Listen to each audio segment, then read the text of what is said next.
Суд в маленьком провинциальном городке начался, как обычно, с утреннего шума, бумажных дел и запаха кофе в зале заседаний. Все ждали начала слушания по необычному делу. Маленькая девочка по имени Эмма утверждала, что способна читать мысли. Судья, седой мужчина по имени Харальд Браун, давно перестал удивляться человеческим фантазиям. За годы службы он видел слишком много, от мошенников до самозванцев.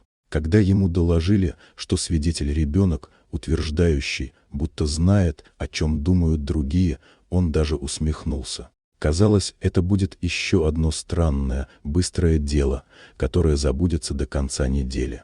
Эмма вошла в зал тихо. Она была маленькой, худенькой, с прямыми светлыми волосами и слишком серьезным взглядом для своего возраста. Она не смотрела по сторонам, просто села и положила руки на колени. Ее мать, Лора, сидела рядом, не поднимая глаз.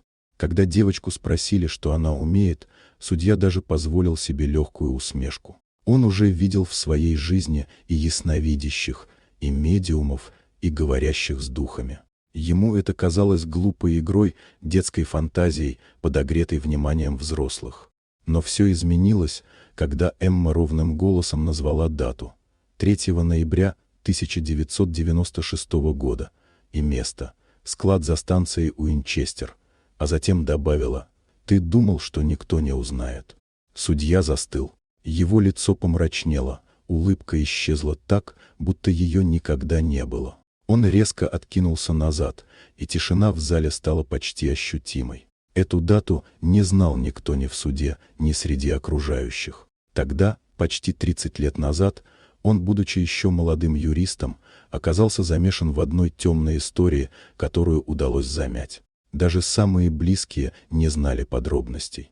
Эмма сидела спокойно, не добавляя ни слова. Судья смотрел на нее, как на привидение.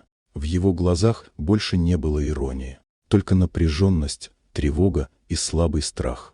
После этого слушания свернули. Дело закрыли без объяснений. Протокол не попал в архив. А на следующий день судья Харальд Браун подал в отставку по состоянию здоровья. Никто не знал, куда потом исчезла Эмма с матерью. Но с того момента в городе начали вспоминать старые, давно забытые дела и смотреть на тишину с большей настороженностью.